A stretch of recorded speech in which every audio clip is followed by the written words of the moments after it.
주님 안에서 축복합니다. 와, 저번 주에 소나타 날려주니까 좋아하시는 분 너무 많던데 소나타 한번 날려드릴까요? 주님 안에서 사랑합니다. 예, 주님 안에서 서로 사랑함이 옳습니다. 예, 오늘은 사마리아의 부흥 그 이후에, 그러니까 첫 부흥 그 이후의 이야기입니다. 부흥되는 사마리아에서 있었던 마술사 시몬의 이야기입니다. 원해서 갔던 것은 아니지만 사마리아로 갔던 성도들은 놀라운 부흥의 체험을 하게 됩니다. 7절에 보니까 많은 사람에게 붙었던 더러운 귀신들이 크게 소리 지르며 나가고 또 많은 중풍병자와 못 걷는 사람이 나으니 그 성에 큰 기쁨이 있고 부흥이 있었습니다. 너무 좋은 일이 있었습니다. 그리고 그때에 나쁜 의미로 특별한 사람이 사마리아 교회에 출석을 합니다. 바로 마술사 시몬입니다. 마술사 시몬에 대한 이 사람에 대한 성경의 평가는 이렇습니다. 9절 말씀입니다. 그 성에 시몬이라 하는 사람이 전부터 있어 마술을 행하여 사마리아 백성을 놀라게 하며 자칭 큰 자라 하니 라는 설명이 따라 붙습니다. 그러면 이 사람에 대해서 간단하게 정리할 수가 있습니다. 먼저 이 사람은 전부터 있었던 사람입니다. 우리말로 박힌 돌이라는 말입니다. 그 성에 시몬이라는 사람이 전부터 있어라고 나오지 않습니까? 홈 어드밴티지가 있는 인물이라는 말입니다. 그리고 같은 절에서 이 사람이 무슨 일을 하는 사람인지도 나옵니다. 마술을 행하는 사람입니다. 마술을 행하여 하고 나옵니다. 그러면 그 마술을 행해서 무슨 일을 했느냐? 좋은 일을 한 게 아닙니다. 사마리아 백성을 놀라게 했습니다. 그렇게 놀라게 하는 것을 통해서 그러면 무슨 이득을 거뒀느냐? 자칭 큰 자라 하니 큰 채하고 살았습니다. 그러면 이 시몬을 본인은 그렇게 했는데 시몬을 바라보는 사람들의 시선이 어땠느냐? 일단 성경적으로 볼 때의 마술사 시몬은 좋게 말해줄 수 없는 인물입니다. 원래부터 있었던 인물이긴 한데 그래서 어쩌겠습니까? 그거하고 말씀하고 아무 상관이 없죠. 하나님께서 이스라엘 백성에게 여러 번 언급하신 말씀 중에 이런 것이 있습니다. 출애굽기 22장 21절 말씀인데 이 말씀입니다. 너는 이방 나그네를 압제하지 말며 그들을 학대하지 말라. 여기서부터 중요합니다. 너희도 애굽 땅에서 나그네였습니다. 예. 시몬이 원래 거기서 살았기 때문에 우리말로 그런 말이 있지 않습니까? 이제 멍멍이도 자기 집 마당에서는 먹고 들어간다 그런 말이 있는데 시몬이 원래 사마리아 살던 사람이니까 사마리아에서 홈 어드밴티지가 있을 수밖에 없습니다. 없는데 이 이스라엘 백성에게 하나님께서 하시는 말씀이 이거였습니다. 너희가 그 땅에 들어가면은 이방 나그네를 압제하지 말고 학대하지 마라. 왜 그렇게 하지 말라고 하셨느냐? 너도 나그네였다. 너도 나그네였으면서 어떻게 나그네를 그렇게 함부로 할 수가 있냐? 그러지 마라. 말씀하셨습니다. 그러면은 적어도 이 말씀을 받은 이스라엘 백성들이 나그네에게 박대하면 될까요? 안 될까요? 안 되죠. 안 되는 이스라엘 백성들이 이제 시몬이 원래 사마리아 살던 사람이라고 하면 될까요? 안 될까요? 안 됩니다. 그런데 어쨌든 간에 시몬은 홈 어드밴티지가 있는데 그것은 우리가 그렇게 생각해 줄 필요가 없어 보입니다. 그리고 나서 이 시몬에 대한 사람들의 판단이 어땠느냐? 10절 말씀에 이런 말씀이 나옵니다. 낮은 사람부터 높은 사람까지 다 따르며 이르되 이 사람은 크다 일컫는 하나님의 능력이라 하더라 라고 말하면서 사람들이 시몬을 따랐습니다. 하는 말이 있죠. 이 사람은 크다 일컫는 하나님의 능력이라. 마술사 시몬이 하는 일이 사람을 놀래키는 것밖에 없고 그 외에 딱히 하는 일이 없습니다. 없는데 일단 놀래켰습니다. 놀래켰는데 그것을 보고 크다 일컫는 하나님의 능력이라. 하나님의 능력이 어떤 것인지에 대한 구분선이 없는 겁니다. 기준이 없으니까 그냥 놀래키면은 깜짝 놀라고 그냥 무작정 따라가는 겁니다. 이미 소천하신 목사님이신데 저 고향교회 그 당시 담임 목사님께서 그런 말씀하신 적이 있습니다. 지나가시는 말씀으로 아주 옛날에 이제 아주 옛날에 그 한국 교회 초창기 때에 이제 길 가는 아저씨 뒤를 살금살금 따라가다가 뒤에서 큰 소리로 예수 믿으시오 하니까 깜짝 놀라가지고 예수 믿었다는 보고가 있기는 있었다고 하는데, 저는 도저히 그 보고는 못 찾겠고, 뭐 그런 일이 있었다는 말은 들어본 적이 있습니다. 놀라서 믿을 수는 있기는 해요. 뭐 그걸 계기로라도 예수님 영접하면 좋은 일이긴 하죠. 좋은 일이긴 한데 놀라서 믿는다는 좀 그렇습니다. 어쨌든 간에 하나님의 능력이라고 하는데, 과연 시몬이 했던 일이 하나님의 능력이 맞을까요? 적어도 이제 시몬이 이제 하나님을 영접한 것을 보면, 예수님을 영접한 것을 보면은 일단 시몬이 했던 마술은 하나님의 능력은 아닙니다. 이제 영접한 사람이 영접하기 전에 하나님의 능력을 행했다는 것은 말이 안 되지 않습니까? 아니고 능력이 있기는 했던 모양입니다. 하나님의 능력은 아니지만 마술사로서의 능력은 있었던 모양입니다. 그래서 이 사람이 그 능력으로 무엇을 했느냐? 병자를 치유한 것도 아니고, 말씀으로 돌아오게 한 것도 아니고, 귀신을 쫓아낸 것도 아닙니다. 성경은 분명하게 말해줍니다. 사마리아 백성을 놀라게 하며, 놀라게 했던 것 뿐입니다. 뭔가 유익을 준 게 아니라 놀래켰기 때문에 사람들이 그게 눈에 띄니까 무작정 따라갔습니다. 그러니까 11절에 이런 말씀이 나옵니다. 오랫동안 그 마술에 놀랐으므로 그들이 따르더니. 그러니까 이 사마리아 사람들은 시몬을 예전부터 알았고, 예전부터 그 마술을 받고, 예전부터 놀라왔던 겁니다. 그런데 중대한 변화가 일어납니다. 무슨 변화가 일어나느냐? 12절 말씀입니다. 빌립이 하나님 나라와 예수 그리스도의 이름에 관하여 전도함을 그들이 믿고 남녀가 다 세례를 받으니. 진짜 중대한 변화가 생겼습니다. 무슨 중대한 변화가 생겼느냐? 진짜가 와버렸던 겁니다. 시몬은 마술사입니다. 근본적으로 마술은 속임수죠. 하지만 시몬이 사는 곳에 진짜 능력을 가지고 나타난 사람이 있었던 겁니다. 그리스도인 빌립을 포함한 진짜 그리스도인들이 와서 하나님의 말씀을 선포하고 진짜 하나님의 능력을 통해서 기적이 일어나기 시작했던 겁니다. 그러니까 이 시몬이 어떻게 하느냐? 13절 말씀입니다. 시몬도 믿고 세례를 받은 후에 전심으로 빌립을 따라다니며 그 나타나는 표적과 큰 능력을 보고 놀라니라. 나는 여태까지 사기를 치고 있었는데, 사기꾼인 내가 아무리 봐도 이게 어디서 어떻게 속였는지 모르겠어. 아무리 봐도, 눈 씻고 봐도 이거는 진짜 하나님의 능력이 맞아요. 그러니까 시몬이 어떻게 하느냐? 절절절절 따라다니면서 어떻게 좀 배울 수 없을까 그랬던 것 같아요. 그러다가 오늘 본문 뒤에서 결국 어떻게 합니까? 돈 내고 살라고 그러지 않습니까? 어쨌든 간에 시몬이 보기에도 깜짝 놀랄 일이었던 겁니다. 그래서 졸졸졸졸 따라다닙니다. 나중에 나올 말이지만 시몬이나 사마리아 사람이나 무식하긴 마찬가지입니다. 자기들을 놀래킨다고 무작정 믿어버리는 사마리아 사람들이나 하나님의 능력을 돈 주고 살 수 있을 거라고 믿는 시몬이나 대단히 잘못된 의미에서 믿음이 대단하기는 한데, 이것도 믿음이라고 해야 되긴 하겠죠. 대단한 믿음이긴 한데 대단히 잘못된 믿음을 가지고 있었습니다. 아무튼 시몬은 빌립을 통해 나타나는 표적과 능력을 보고 놀랐습니다. 그리고 탐심을 품었습니다. 시몬이 본 것은 하나님의 능력이 아니라 능력이었던 겁니다. 하나님의 능력을 보고 하나님의 능력이라고 깨달은 것이 아니라 능력이라고만 알았던 겁니다. 그러니까 그 능력을 사볼 생각을 했던 겁니다. 그러니 마술사 시몬이나 사마리아 사람들이나 결국에는 능력을 보고 쫓아다니는 그런 사람이었던 겁니다.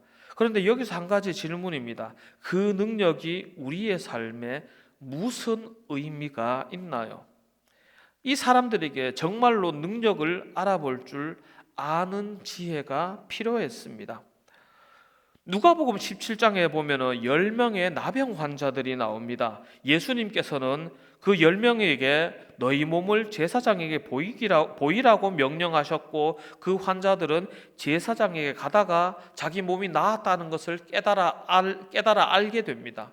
그리고 9명은 그대로 가버리고 1명이 예수님께 돌아와서 예수님 발 앞에 엎드려 감사함을 표했습니다. 단 1명뿐이었습니다. 그렇게 해서 그러면은 예수님께 감사하지 않은 9명이 나병 환자가 다시 돋아났나요? 성경에는 안 나옵니다. 그런데 예수님께서 행하신 행적을 생각하면은 그대로 나았던 것 같습니다. 어쨌든 간에 능력은 10명 모두에게 나타났습니다. 나타났는데 복된 사람이 과연 10명 전부일까요? 아니면 돌아온 1명이 복된 사람일까요? 우리 그리스도인 입장에서, 우리 입장에서 어떤 사람이 복된 사람입니까? 10명 다 복된 사람입니까? 돌아온 1명이 복된 사람입니까? 제가 보기엔 그렇습니다. 돌아온 1명이 복된 사람입니다. 1명이 복된 사람이에요. 왜? 나병이 걸려서 그렇게 평생 고통스럽게 살다가 죽어도 어쨌든 우리가 갈 곳은 천국입니다. 영원히 이어지는 곳. 거기에 비하면 현생은 짧을 수밖에 없습니다. 그런데 문제는 이 사람은 살아서 주님을 배웠고 주님의 은혜를 입었고 그리고 주님께 감사함을 표했고, 이 사람을 향한 주님의 사랑에 내가 살아서 주님 앞에 감사함으로 응답할 수 있었습니다. 너무 큰 은혜고 복입니다. 그리고 그 이후의 행적이 성경에 나와 있지는 않지만 완전히 변화된 삶을 살았지 않겠습니까? 인생이 변했을 거라고 저는 굳게 믿습니다. 그렇기 때문에 저는 이 한 사람이 복된 사람입니다. 뒤집어서 설명해 보겠습니다. 다른 9명은 무려 예수님을 직접 만나 뵙고 그 능력을 몸에 직접 체험하고, 그러고도 주님의 은혜를 깨닫지 못하고 그냥 제사장에 가버렸습니다.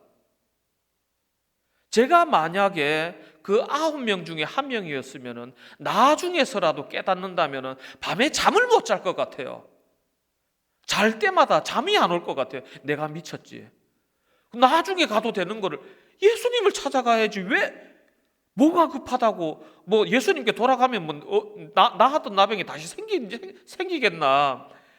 잘 때마다 바닥을 치면서 후회할 것 같습니다. 여러분들도 안 그렇겠습니까? 너무나도 후회된 선택을 했던 겁니다. 그러면은 반대로 돌아갔던 그 1명은 손해라고 할 수 있을지 없을지는 모르겠지만, 손해라고는 제사장에게 빨리 못 보여준 게 답니다.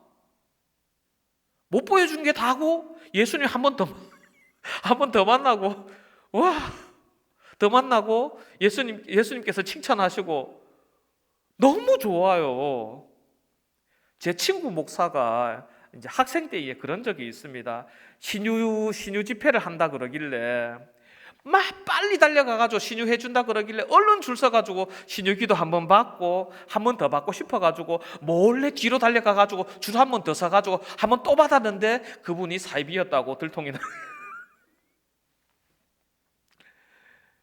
아니 그런 데서도 한 번 더 받으려고 줄을 2번 서는데 예수님이지 않습니까? 나 진짜 밤에 잠이 안 올 것 같아.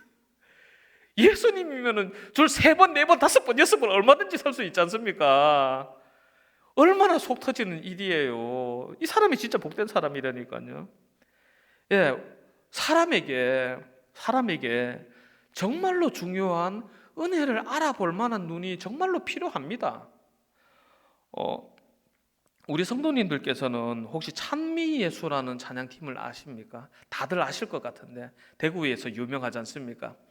저도 찬미예수에서 만들어낸 이제 찬미예수 400 가지고 이제 학생들 찬양을 했었고 나태 밤달도 있고 그렇게 했었습니다. 그렇게 했었는데 사역하다 보니까 거기서 리더 하시던 분하고 이제 같이 부목사가 돼가지고 이제 사역한 적이 있는데 저한테는 고민이 있었습니다. 지금은 안 그런데 저는 원래 높은 음이 안 나는 학생이었습니다.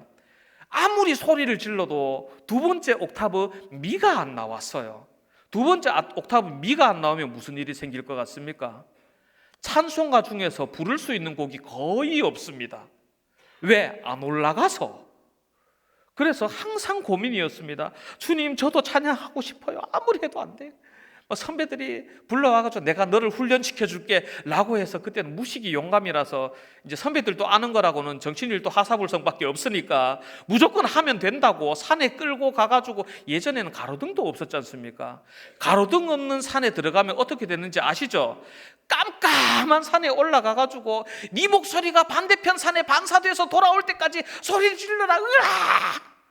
그런다고 소리가 나올까요? 어림도 없지. 괜히 목만 상하고 고래고래 소리 지르면서 통성 기도하고 아무리 해도 안 돼요. 안 돼요. 어찌어찌 해서 미까지는 올렸는데 파는 절대로 안 돼. 그래서 난 도저히 안 되나 보다 라고 실망을 했습니다. 실망을 했는데 그 모습을 지켜보던 후배가 어지간히 답답했는지, 형, 나도 찬양 한번 해볼래 라고 하는데, 이 친구가 연습을 하기 시작했는데 한 달인가 두 달인가 지나서 학교종이 땡땡땡을 부르는데 좀 다르게 불러요. 어떻게 다르게 부르느냐, 한 옥타브를 올려서 학교종이 땡땡땡을 끝까지 다 부르더라고요. 좀 속이 좀 상해가지고 기도를 했습니다. 하나님, 이거 좀 불공평하신 거 아닙니까 진짜? 누구는 목에 피가 올라오도록 연습을 해도 이거 뭐 남들만큼 또 못 부르는데, 누구는 한 달 딸랑 했는데 그래 그거 가지고 그냥 남들은 평생을 해도 올라갈까 말까 한 걸 올려버리면 이거 말이 됩니까? 그래서 되게 속이 상해 있다가 이제 선배가 그런 이야기를 하더라고요. 예. 아이, 높이 못 올라가도 괜찮다. 그냥 있는 목소리 가지고 감사함으로 드리면 되지 않냐.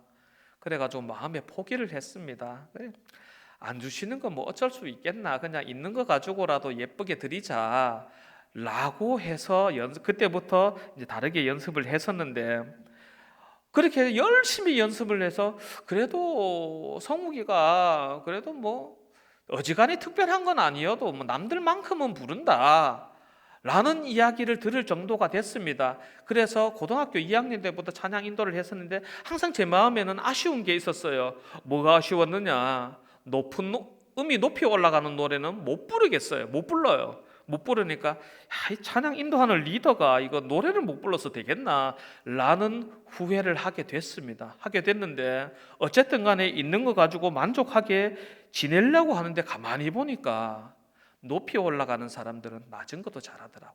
우리 하나님이 약간 불공평하신가 라는 고민을 하게 됐습니다. 그러다가 시간이 아주 많이 지나가서 거의 10수년이 지난 다음에서야 세 번째 옥타브가 열리긴 열렸습니다. 열리긴 열렸는데 이제는 예전에 원했던 것을 다 부를 수 있게 됐습니다. 다 부를 수 있게 되니까 뒤늦은 깨달음을 하나 얻었습니다. 그게 뭐냐면은 어차피 남들 못하는 만큼 높이 올릴 수 있다고 해서 그거 가지고 찬양 인도할 일은 없더라. 예전에 나만큼 부를 수 있는 사람이 평균인데 그거보다 높이 올려버리면은 앉아있는 사람은 못 따라가잖아요.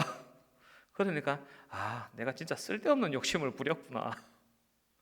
그리고 가만히 생각해 보니까 진짜 은혜는 따로 있었습니다. 어디에 있었느냐?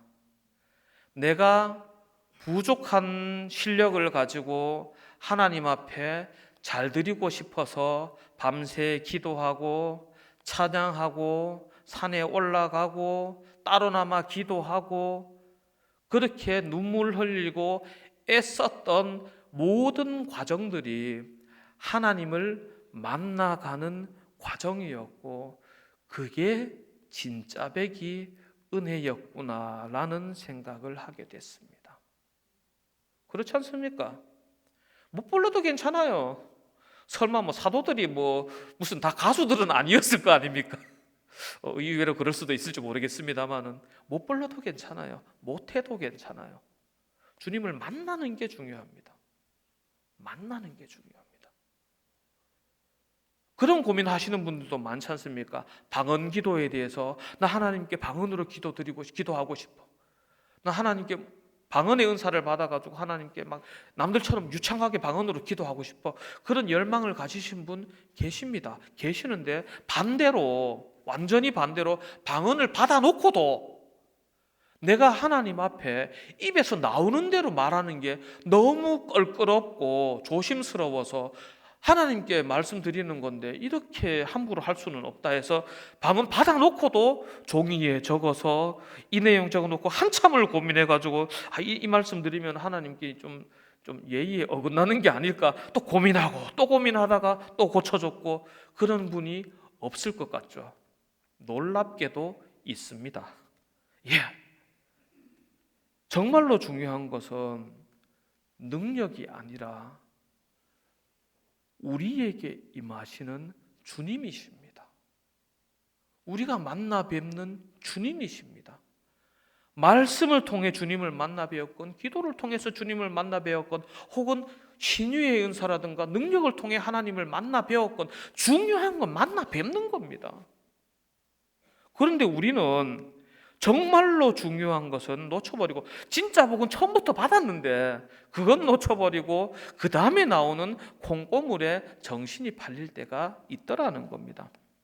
예를 들어서 다윗을 설명해 보겠습니다. 우리는 다윗의 이야기를 읽을 때에 성경을 통해서 다윗의 이야기를 읽을 때에 남의 이야기니까 그냥 3인칭으로 봅니다. 이렇게 내려다보듯이 다윗이 골리앗을 쓰러뜨렸네 이 정도로 봅니다. 그런데 1인칭으로 본다면 이야기가 조금 달라집니다. 내가 다윗이라면 보이는 시선이 달라진다는 겁니다. 뭐가 달라집니까? 내가 다윗이라면 골리앗을 쓰러뜨렸으면 뭔가 명성이 그만큼 올라갔으면 뭔가 보상이 있어야 될 거 아닌가요? 그러나 다윗은 쓰러뜨리고 나서 집으로 돌아갑니다.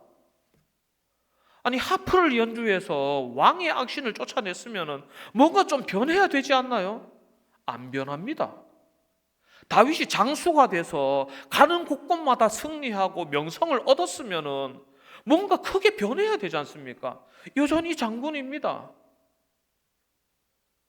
심지어 그 이후의 일들은 여러분들도 아시다시피 왕에게 말도 안 되는 억울한 미움을 받아서 평생을 도망 다녀야 합니다. 이만큼 나라를 위해 헌신했고 하나님 앞에서 거룩하게 살았으면 하나님께서 좀 도와주셔야 되지 않나요? 1인칭에서 본다면 나는 선한 뜻을 품었는데 왜 하나님께서는 나를 사망의 음침한 골짜기에서 건져내시지 않으시는가요? 왜 나를 갈수록 궁지로 모시고 억울하게 죽을 위기에 처하게 하시는가요? 하나님의 나라를 지키는 것이 나쁜 일입니까? 블레셋과 싸워서 백성을 지키는 것이 악행입니까? 아니면 혹시라도 내가 사울 왕에게 큰 잘못을 했습니까? 라는 고민을 할 만합니다. 다윗이라는 인물은. 그것이 하루 이틀에 걸쳐서 일어난 일도 아니고 사울을 도망다닌 세월이 줄잡아 10년입니다. 하루 이틀 고민할 일이 아닙니다. 10년을 걸쳐서 고민해야만 했던 일입니다. 다윗은 정말로 억울했을 겁니다. 그 안에서 다윗이 거쳐야만 했던 감정적인 변화가 다윗이 남긴 시편에 많이 드러나 있습니다. 다윗도 아파할 줄 아는 사람이었습니다. 그렇게 마음 상했음에도 불구하고 다시 한번 하나님을 의지하며 일어났고 하나님 안에서 온전히 선 사람이 다윗입니다.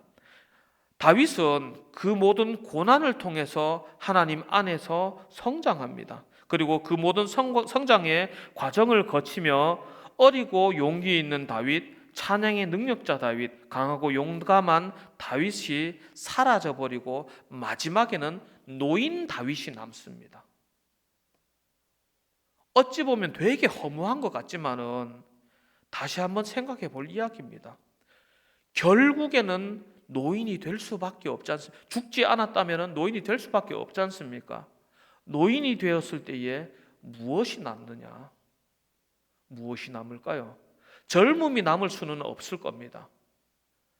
나이가 들어서 젊은이들처럼 힘이 세고 날쌔고 막 그런 걸 기대할 수는 없을 겁니다. 그러면은 마지막까지 무엇이 남아 있기를 바라야겠습니까?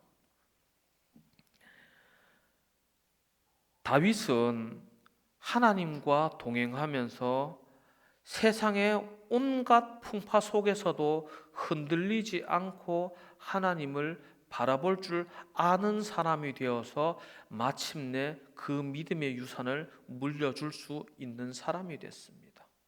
인생 자체가 유산이 된 사람이 다윗입니다. 그런데 우리의 삶을 한번 생각해 보십시오. 우리가 이 세상 살아가면서 우리 성도님들께서는 저와 같은 실수를 하실 때가 있지는 않으셨습니까? 처음 마음은 좋습니다. 처음 마음은 좋아서 하나님께 좀 잘 드리고 싶어서 정말 온 정성을 다해가지고 노력하고 애쓰고 그렇게 하는데 열심히 하다 보니까 정작 하나님을 제일 중요한 거 놓쳐버리고 막 딴 것만 시컷 해가지고 하나님 이번엔 잘했지요. 이런 경우가 있지는 않았는지요. 주님 안에서 권합니다. 내가 강해지는 것에 너무 집착하지 마십시오. 내가 강해지는 것에 너무 집착하시면 안 됩니다. 예, 나이 들면 몸 약해지는 거 당연하고 기억력이 둔해지는 것도 당연하고 다 당연합니다. 중요한 것은 내가 살아가는 이 삶 속에서 주님과 어떻게 동행하는지가 정말로 중요합니다. 세상 어느 누구도 시간을 멈춰 세울 수는 없습니다. 주님께서 그것을 허락하신 적이 없지 않습니까? 그렇다면은 주님께서 우리에게 이 시간이라는 것 위에서 살아가는 우리 인생에게 바라시는 것이 늙어서까지 기력이 왕성하고 눈이 밝고 막 그런 것을 바라시는 것은 아닐 겁니다. 오히려 그럼에도 불구하고 주님을 알아가며 주님과의 경험을 꾸준히 쌓아가는 우리의 모습을 원하실 겁니다. 마술사 시몬은 자신이 더 큰 능력을 얻는 것에 욕심을 냈지만은 능력은커녕 저주를 받았고, 그리고 사마리아 사람들은 능력에 눈이 팔려서 시몬도 능력이 있다 그러고 빌립도 능력이 있다 그러고 기준이 없어서 참 난감한 사람이었습니다. 우리가 살아가면서 그런 것에 흔들리지 않으려면은 정말로 우리 능력의 근원이 되시는 하나님을 바라보는 그 마음이 필요하겠습니다. 그러니 주님 안에서 바라건대 우리 성도님들의 삶에 오직 주 예수 그리스도의 이름만이 존귀하게 되어서 그 모든 삶에 역사하시는 여러분 우리 성도님들의 모든 삶에 주님의 역사하시는 은혜가 항상 있으시기를 주님의 이름으로 축복합니다. 잠깐 기도하도록 하겠습니다. 거룩하신 하나님 아버지, 주님의 크신